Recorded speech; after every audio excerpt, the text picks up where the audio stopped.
representing Franchise Secrets, Erik Von Horn.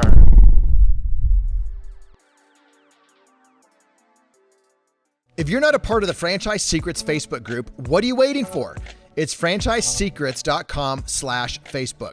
I cannot believe how valuable this group turned out to be. When someone asks a question, the feedback is honest, authentic, very helpful, and it's from multiple perspectives. If you're not sure that you're getting the most accurate information about franchising, then check out the largest, most helpful Facebook group in all of franchising. Whether you're a Z, a Zor, a buyer, or investor, join our free Facebook group at franchisesecrets.com/Facebook. Welcome to the Franchise Secrets Podcast. Erik Van Horn here today with Rob Cambruzzi. You guys are in for a treat with this one. Rob's done a lot in franchising, has a really cool company with some really great people part of it. He was at Driven Brands for many years, worked his way up to vice president of franchise development. Then he went on his own entrepreneurial journey, founded Rep'em. And today Rep'em helps franchise brands launch, sell, and open locations, develop and manages plans for sustainable growth. He's a happily married guy with 3 children and is in Charlotte, North Carolina. So Rob, I have a hard time. Sometimes I do these, like I read these things and I'm not always great at that. But man, here's the thing. Rob's a great guy.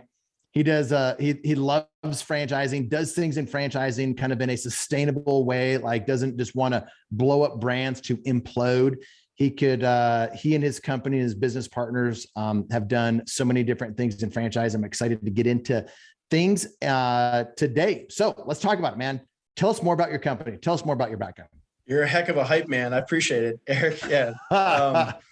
And so, yeah, I really pleased to be here, man. Thank you so much for having me. Our company is a bit unique and it stemmed out of a lot of learning experiences like many other people have experienced in corporate and kind of just growing through franchising. I learned that you can't just go sell a ton of units and not think about what happens on the backside. So I was like you said, a VP at Driven Brands. I joined that company and there was about, call it 1,500 units. And by the time I left, there was north of 3,000 units. So along that way, 3 private equity transactions and just a tremendous amount of knowledge, but saw one theme, and even inside of Driven Brands and other companies, which is, you sell a lot of units. You can't just give up there. You got to really get them open. You got to make sure that all the processes are in place. And Driven was a lot different than a lot of emerging brands that we work on today. We work more on the new kind of emerging brand space where units are less than 50 units or brands are less than 50 units. And so our whole thesis around the business is we want franchising to be around for a long time. We want people to do it the right way. We want it to have the right, stigma behind it. And sometimes that hasn't happened in the past. So we launched Rep'em with the mindset of, sustainable growth, grow the right way, feel confident, by growing. And that doesn't mean that you can't grow fast. It just means that you can't be building the airplane, in the air while you're flying. You got to do it on the ground before you go, spread the wings. So that's what we're all about. So you guys are kind of like a brand can come to you and basically partner with you and fit into your ecosystem where you do the majority of the heavy lifting, like a lot of the heavy lifting. And then other brands could come and say, I want to outsource this piece of my franchisor to Rep'em. And then they can outsource pieces of the brand. Is that right? Yeah, that's correct. So we kind of look at it, there's like 4 elements to franchising and we don't like pretend to be the expert at whatever the widget may be, right? That's what the brand is all about. They've hopefully successfully done that at a corporate unit or many corporate units. But what we bring to the table is the branding element of extracting the story, because we're going to use that story to then go tell it during the sales process. So we have kind of 4 categories. That's the brand 'em piece. The grow 'em piece is led by my partner, Nick Sheehan. Great guy. Love to talk about him, but he's able to run that sales process and tell that story, but everything needs to resonate with the 2 other pieces, which is the build 'em piece, which opens franchises, making sure the item 7s are right and making sure that process is trunk tight so that when someone does open, it's on time, on budget, but like inside the model, right? That's what's so important. and can really set you up for success or failure. And then the last piece is our scale and division. And that's where we're looking at, all the operations, the training manuals and things like that. And so, we'll take brands that actually aren't franchised yet and help create processes around it and help them franchise. Or we'll take emerging brands, that need to go from 2 units to 200. And sometimes we deal with brands that have 50 units and we try to, 2.0 version their model to be more refined and robust and take them on a relaunch. So a little bit of a mix. Let's start with Brandem, and that's kind of the first thing. And I don't know, I've talked to a lot of franchisors. I'm advising some franchisors. I've got franchisors that I'm helping with their franchise development. Most of them haven't thought deeply about branding. They haven't had a branding expert come in and help them go through the process to really create a good brand. What that means. They just think a brand is a logo, because most of the time it started out with a mom and pop, and then they turn it into a franchise and everything is the same except bigger, and they're scaling. So let's dive into branding, organic lead generation, content around the branding. Why is all of this important? Yeah, it's important because it's the first piece, the first taste that anyone experiences, right? But it's going to be something in franchising. Most of what you're buying is the trademark. You're buying what that brand in terms of intellectual properties has, and you're able to duplicate it across the United States, right? So the branding element is really the storytelling. It's extracting what makes that brand special. It's not just the logo, right? It's not just the colors. Sometimes that's really important. Other times it's just there so we can recognize it. But the way we look at it is trying to create content for that brand so that it oozes what the brand is all about. We're trying to really, capture folks that are going to consume this brand and lead them to, hey, I maybe want to own this, right? Maybe this is something that I can go do as my next step in my career. So we look at it a couple different ways: extracting a story, right? Helping build what's going to attract them and take them through that sales process, but also the consumer side and everything else to drive organic lead generation, or once they become a franchisee, what's the go-to-market strategies? So, it's not just the logo. It's not just that color. What are some of the common misconceptions with branding, or the people that underestimate the power of branding? What do you hear? What do they say? What are their mindsets? With a franchisor that underestimates the power of branding, they haven't done a very good job with their own branding. Yeah, so I'll cover that in 2 ways. The franchisor piece is super important to make sure that they have everything in place for it's really a track for the franchisees to follow. And that, go to the item 7, you always look at that and you see brand launch, right? And you see a fee associated with it.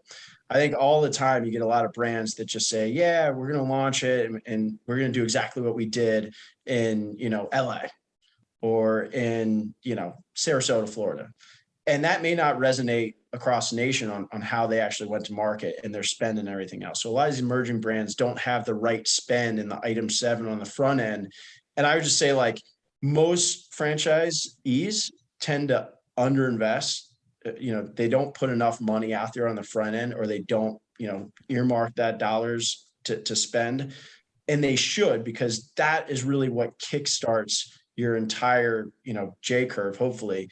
And it's all kind of where it's going to start, right? So not having enough money on the front end and not having a great go-to-market strategy can be very detrimental to a successful launch. And so we spend a lot of time in understanding, how are we going to spend this money? How much do we have to deploy over so much period of time? Many of the businesses I know you've been involved with, or some of your followers have been in pre-sales, right? And when to do that. So it's not just the dollars spent, but it's actually the timing. Can't tell you how many times I've seen people pre-launch early, thinking I got to get this out there. I got to get the word out there. And, they hit a snag in construction or whatever else. And all that money, just kind of goes by the wayside.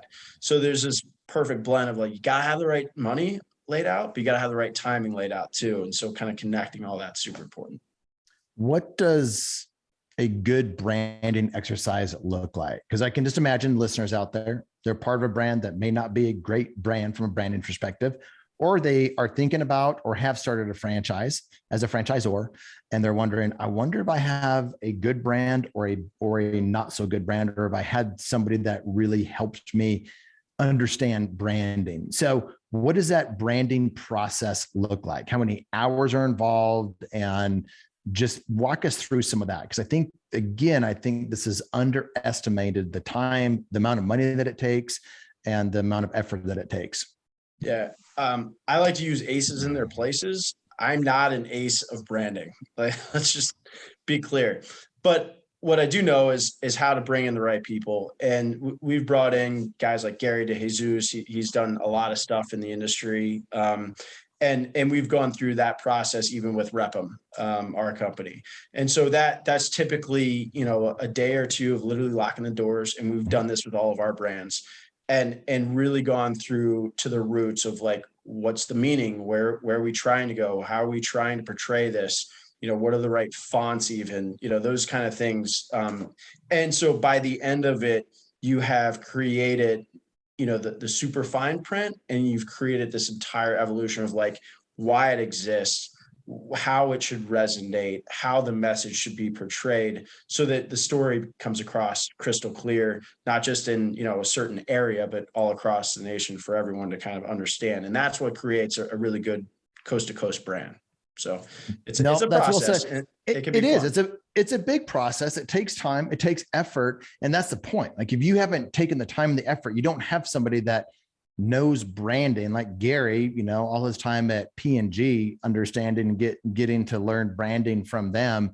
Like, you need someone that has been through it, that understands it, that has helped people from, zero to amazing brand. Like, it's, you need people like that. And like you're not the expert. I'm not the expert in branding. I know a lot about it, enough to probably be very dangerous, but I'm going to I'm not teaching my mastermind members, my franchise or mastermind members, about branding. I am bringing in people like Gary to show them about branding. I'm bringing in people like you guys into the mastermind to talk like, this is how you could outsource this branding, or if you want to hire somebody that I know, this is how you do it. But franchisors, like you said, you, Rob, can't be the expert in the 4 different, components of your business, but you know how important it is. And you have the aces in their places. Yep. It's important. And, there's a cost to it, right? It's like anything, and you kind of get what let's talk about the cost. Let's talk about costs. Ranges. Yeah. You can get a branding exercise done for probably, 8 to 10 grand, and it's going to be kind of okay. You can spend 100 grand to be transparent here. Like, I think, where we kind of sit is that 15 to 20K, 2-day exercise, core team members locked in a room, and it's not just about like the exercise, it's about the environment, right? You're really going deep. You're trying to reach in, you're turning off cell phones. You're really like dedicated to this. And that's where like the magic happens, I think. And, and using Gary's process is really cool. He, like you mentioned, he's a J&J guy and has been, or P&G guy, sorry. And, Harvard grad, he's a professor, everything. And so like we would go in and spend the first day, and then we go to dinner and we spend a big night. And then in the morning he presents everything that we did yesterday. And it's like this, God, I thought he was just doing nothing in the background. All of a sudden it's like this big reveal, and it's really cool to watch everything kind of come out. And so, yeah, the cost can range, man. And you kind of get what you pay for at the end of the day. But, when you really think of like creating a brand and what that could yield 5-10 years later, it's not a lot of money. Yep. 100% agree. Thanks for going deeper with me with that, because there's so many people that have these questions, and there's just not a lot of places for people to go deeper in that. Let's talk about what it really looks like, time involved, money, costs, and whatnot. But that's why the listeners like the podcast, because we try to get deep and into the weeds on some of the stuff to actually be helpful. So let's talk about the build 'em piece of the Rep'em group. Yeah. This is where the foundation came from. It's funny, not many people know this, but the original name of our company was RPM, was Real Estate Project Management. We could not get the domain RPM, And so we ended up with Did Real Property Management who had that? Was it Real Property Management? Some other group. I'm not sure who. Jeez. But anyway, we ended up with REPM Group, which was Real Estate Project Management Group. And, through kind of the evolution of Gary and the branding, we ended up as the REPM Group, just throwing in an apostrophe, and it ended up working out. So this is near and dear to me. I grew up in the real estate construction industry. My dad, has kind of been in that industry. He's an entrepreneur, 40 plus years of his own business. So it's cool to kind of tie back my roots to franchising and the real estate construction piece. But, as we all know, I mean, the item 7 and the build out can make and break you. And so franchisees, what we're talking about here, prospective franchisees, first time listening, in the franchise disclosure document, you've got the item 19, which may or may not have information in it, but that is kind of financial information on how franchisees are actually doing.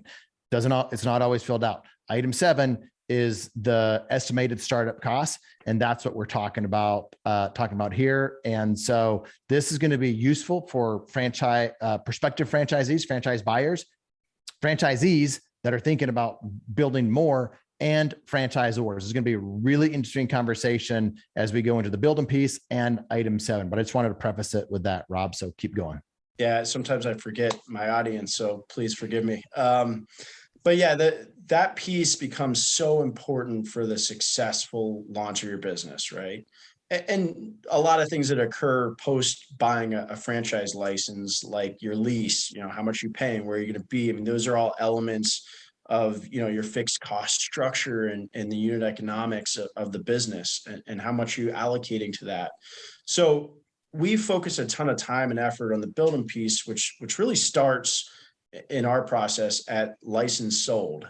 And then ends actually after not just the opening, but the TI reimbursements coming back to you, which we'll talk about in a second. But that window of process is, quite frankly, very difficult. It's got a ton of variables, a lot of decisions, and not always is the franchisor able, or the brand able, to help you make all these decisions, because a lot of times they're handcuffed, from legal perspective. So, as you kind of wander through that forest, there's lots of paths. Take this one or that one, and lots of decisions. We do this at a pretty large clip. I mean, we have about 100, and I think last time I checked, it was 370 or so projects active across the United States. So we look at this and say, well, we know the lay of the land, and we know how to do this the most efficient way.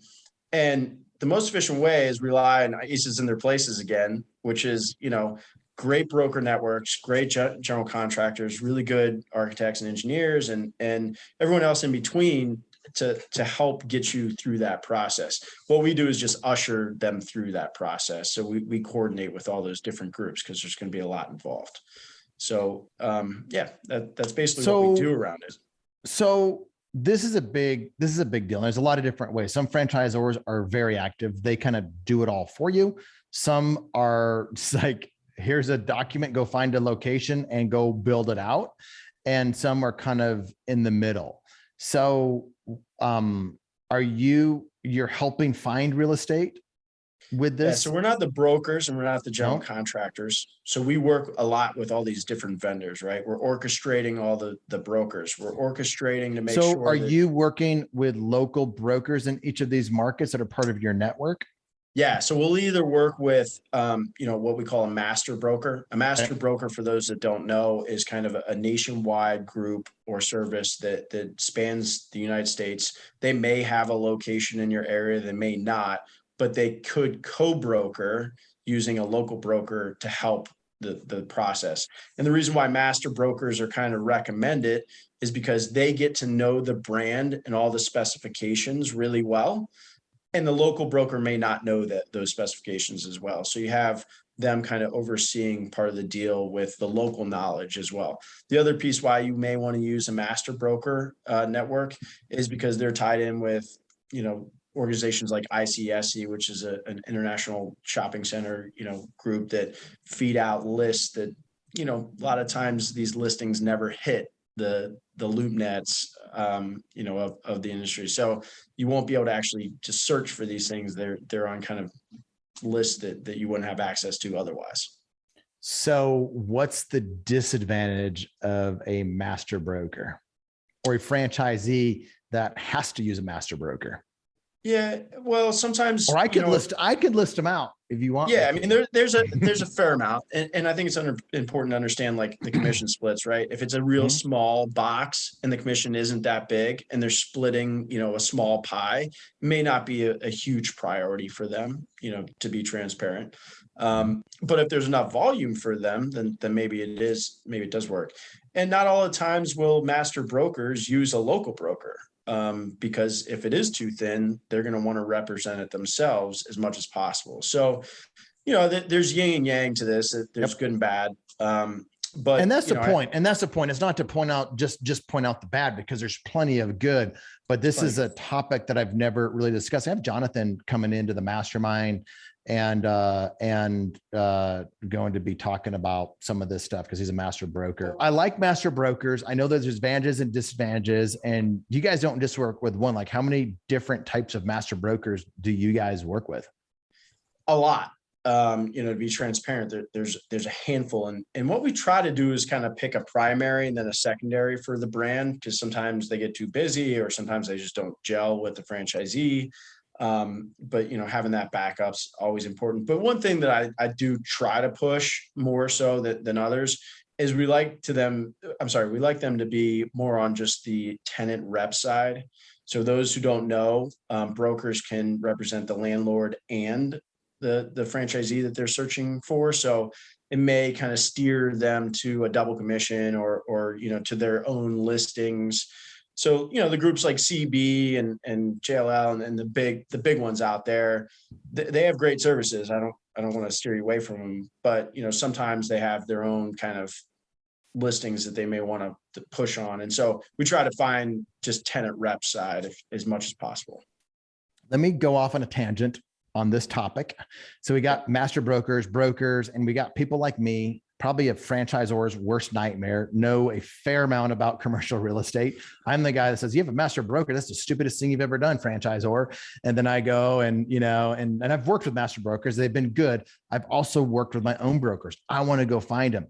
It takes time. Like, I was in there interviewing these different brokers, and then they end up they get lazy. All brokers seem to get lazy. Me as a franchisee, I had to go in there and fire, this was our time at Sola. We fired like probably 4 good brokers. They were really good when they were good. Then they were not very good, and we had to fire them. So just, there's downsides to master brokers, but they also earn, sometimes it may not look like they earn it, and sometimes they more than earn what they do. So I just wanted to bring that in there. Even if you don't have a master broker, you are well connected in the commercial real estate market in your local area.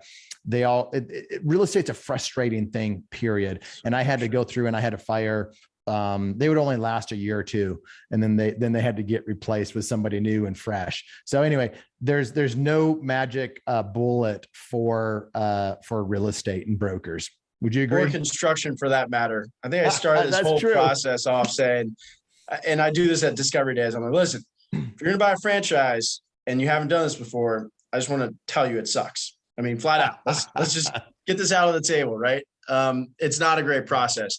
It's one that I try to set out and fix, because it's so frustrating, even at the highest level of driven brands. I mean, we were opening hundreds of units a year and trying to manage this. And so, yeah, it is one that is, you got to stay on top of them. I mean, we have a real estate manager who manages the broker to make sure they're doing the job for the franchisee. So that's how we get around it. And they're, keeping them on the timeline of, try to get a site secured within 90 days. And we're watching that, but it doesn't always happen. And you got to keep a lot of LOIs, letter of intents out there, rolling, to ensure that if, you think you got a site, you still have a backup or 2 backups, because you don't have it until it's inked. I'll say this, you decided with Rep'em to pick like the worst, most underappreciated, aspect of franchising with real estate and construction. I would imagine, given today's environment versus pre-COVID, construction is just got to be even more of a nightmare. Yeah, these wrinkles, bud. It's these. It's. I thought that was from the boat in the sun, but I guess not. No. That's the 370 projects we're managing.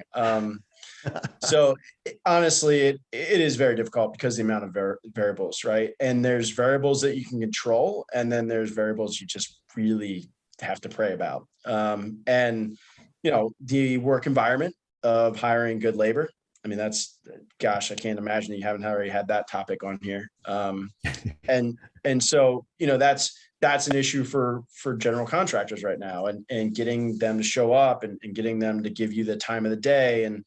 And so, it's everything. It's everything from trying to control, the variables of doing things the right way the first time, so you don't have to go back to them, 10 other times, or, trying to pick the right partners that give you the right attention. But it is definitely something that can be very frustrating if you haven't experienced it.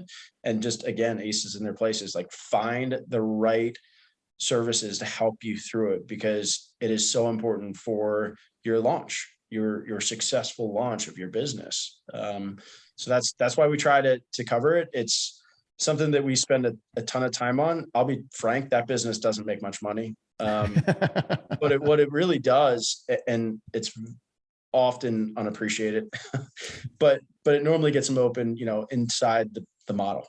And the other thing that's really important is, while you're going through that process, not all brands have great communication between their operations. So while you're going through these milestones, is what we like to call them, you're crossing over these thresholds of things that may need to occur. And if you're not having good communication with your franchisor or your liaison, then you may not know that it's time to start training, or time to start hiring, or time to start, your marketing. And or maybe you're guessing at that, and that's the worst case scenario, because then you're maybe deploying funds, and investing in people, or hiring too early, or marketing too early when you shouldn't be. And so I just want to talk to everyone out there, like those that haven't experienced it. It is so crucial to your success to marry that all up. We spend a ton of time there. Let's talk about, I want to spend more time on this subject because I think it's good for franchisees and franchisors. I know you're working with one franchisor. We'll keep them nameless, not for any specific reason, but they were doing it on their own. And then they've had a good amount of growth over the years, and they're in a retail business in the beauty industry. And they are now working with you. Why did they do that? What have you heard kind of from taking over and helping them with their process? Like, why would a franchisor do that?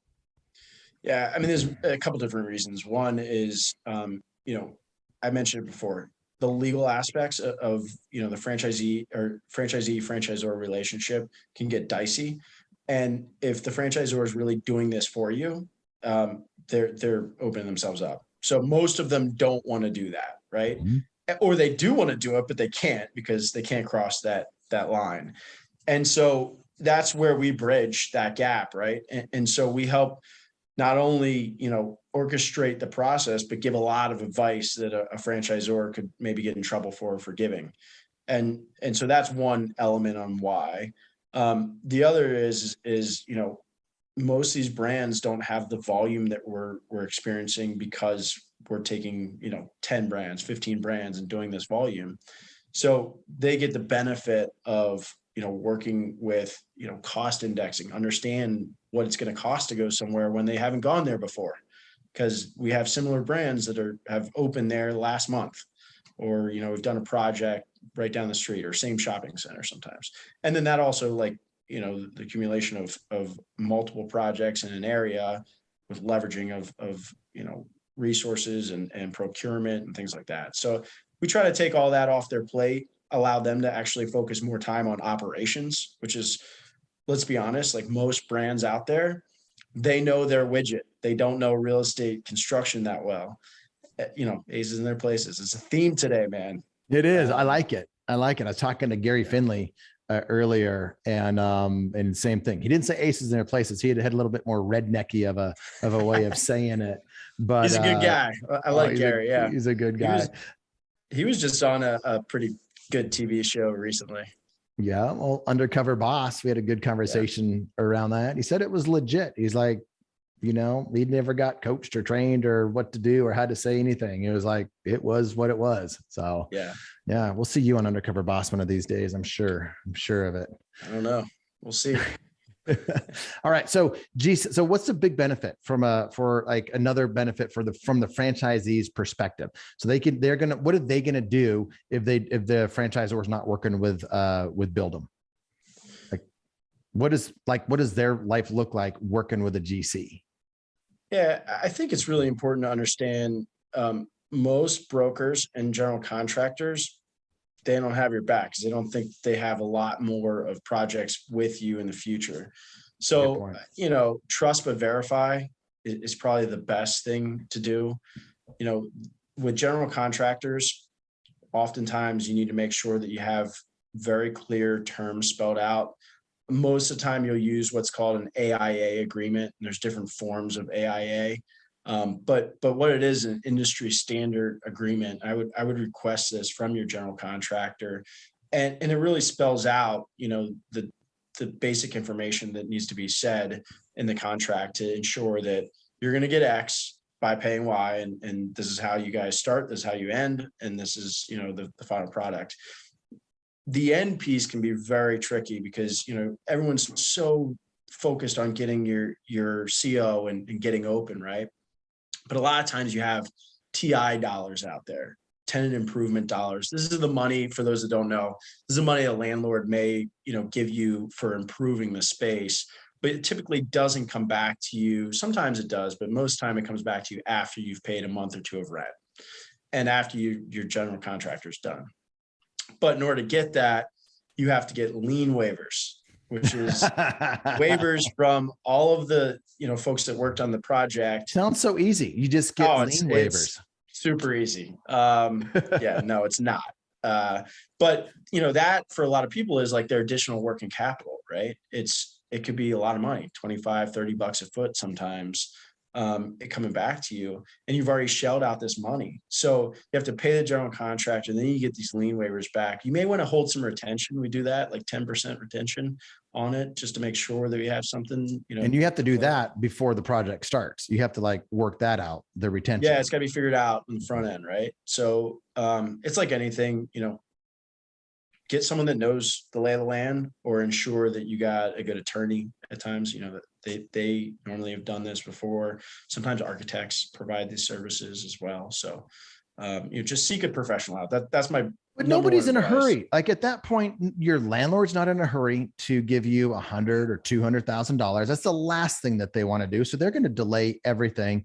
Your contractors, they're off doing other things, making money. They've been paid. It's the last thing they want to do is go have to figure out how to, sign that lien waiver and give it to you. And then you're chasing them down. It's like, these are the things that most people don't think about. They think oh, I'm going to get my TI back, but then you have to get CO, you have to get those lien waivers. There may be other things in your contract with the landlord that you just haven't thought about. So I think it's just really important. There's so many things that that help franchisors get franchisees open and get open without a bunch of headache. Because this whole real estate construction piece is a massive headache for franchisees who have done it before, much less those that haven't done it before. So who would you not work with? Who would you not work with on the building and real estate construction side of things? Yeah, the chuck in a truck. I mean, we just don't go down that path. The guy, the general contractor, we always go to bid. First of all, we always go out and we always go to bid. We don't just assume someone's got the project. So we go out and we see who's going to, give us the best deal. The bid process is actually where we are able to really define what is going to be done. So we say, hey, 100% of what's in here has to be completed for the price, that we're specifying. And so that bid process becomes really important. But, we're selecting general contractors, or helping franchisees select general contractors that are not the largest groups out there. Because let's be honest, those guys are really expensive. For a lot of brands that are $250 or something like that, $350 to get open, you'd spend way too much money using that general contractor. You'll probably get great service and everything will be fine, but you'll way overpay. And we certainly don't want to use the guys that are, again, may or may not have a license, the guys that their nephews are in there working and they're not really good general contractors. So that kind of middle tier of like local or regional general contractors that do, have an AIA, you want to go through references. We check, multiple references on everyone. And, make sure that you've seen some of their work or have example of that. And so when you kind of have all that, you can decide and interview these people, by the way. Like, this isn't just, hey, call up John and get a bid. Like, meet John for coffee and sit down with him and be like, this is super important to me. Is this important to you? And, see if because a lot of these folks, they don't care. They have so much work right now that they just, it's not high on their priority. So you got to find someone that it is high on their priority. No, I have a commercial real estate project here. We're looking at 2023 for the contractors around here. Yeah. I mean, there's some good news out there. I was reading just the other day on a plane, lumber prices are coming down by 30%. I mean, obviously interest rates and inflation and everything else, but that's a whole nother hour. There's some good news out there. But yeah, I mean, hopefully we'll see what that does to the market, the labor market that, it's been super hard to get the right guys to spend the focus. Obviously, material delays and having to switch, to different materials, that may or may not be on brand standard. We've had to deal a lot with that, but we're hoping and praying that that's coming to an end. But yeah, it's been a tough couple of years here. Is there any break on materials? You guys source material and stuff, get break on signage or anything like that with like people that are working with you? Yeah. So, I mean, that's, and this is no secret. We charge a flat fee for our services. And then what we do is we kind of pull all of our buying power together and we go out to direct manufacturer purchasing. And we ended up giving those invoice prices back to the franchisee to pay direct so that we're actually not putting markup on that or anything. So we kind of offset our fees by doing that. But it also kind of helps orchestrate, the project where we have, not 500 signed vendors, we have one or two that we work with that we know do good work. And so, that helps. That's how we handle it though. Do you want to brag about any brands that you're doing this for, or you want to keep that quiet? It's up to you, buddy. No, it's good. We'll keep it. How many we brands? Love some more brands. I don't even have enough to list. So yeah, there you go. All right. You needs more. I'm just thinking of two brands. One I have an equity stake in, another one I'm about to have an equity stake in, and they've got some big influencers a part of this brand, and they're both in the food world. So we'll be talking about that after this. All right, let's shift gears a little bit. I want to gloss over something that we could spend the whole show on, and that's grow, which is the FSO. So you do have an FSO as a part of this. I've had other FSOs on. I'm a big fan of FSOs. I'm kind of in the middle of, you've got somebody that's a new franchisor and they need to understand how to sell franchises, how to do it the right way, how to get better franchisees in, and how to do it in a systematic, scalable, efficient way. And then you've got FSOs who are just absolutely incredible at it. I'm in the middle helping people do better than they can by themselves, but I'm not a do it for you FSO. So just give a brief little bit on the grow 'em piece as an FSO. And then I want to spend some time on scale 'em. So shout out to the gentleman that runs this division and my partner, Nick Sheehan. And Nick and I have both been. Nick is a fantastic guy. We're going to do a show we should do a show with both of you on just specifically about FSO, but 100% big shout out to Nick. Yeah, he really kind of runs this division. And I've been in franchise development at Driven Brands running a team there. So, we have this good yin and yang because I'm heavier on the organic path. I mean, that's what Driven kind of did. It was kind of like a 70-30, 30% broker, 70% organic or consultants. And, Nick's background at St. Gregory before they sold was heavy broker. So, or consultants, as they like to be called. So, at the end of the day, like to be called. It sounds so much more important. It's very important. You need to edit this piece so that everyone doesn't call me after this. I'm going to send those out to all the broker networks. This is great. Yeah.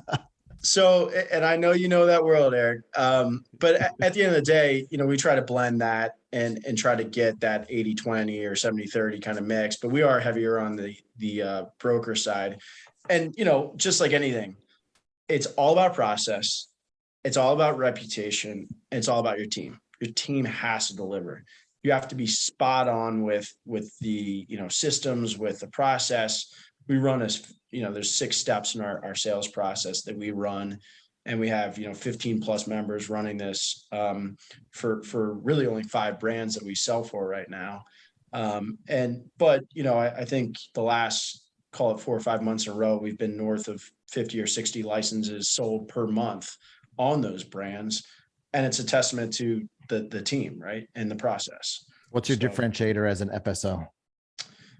Ours is real simple. Like, no one else has all of what I mentioned in house, which is extract the story, put it together with the right item 7. So, and Eric, you and I were talking, it's all about making sure that everything you tell everyone on the front end actually is delivered on the back end, so that it creates validation.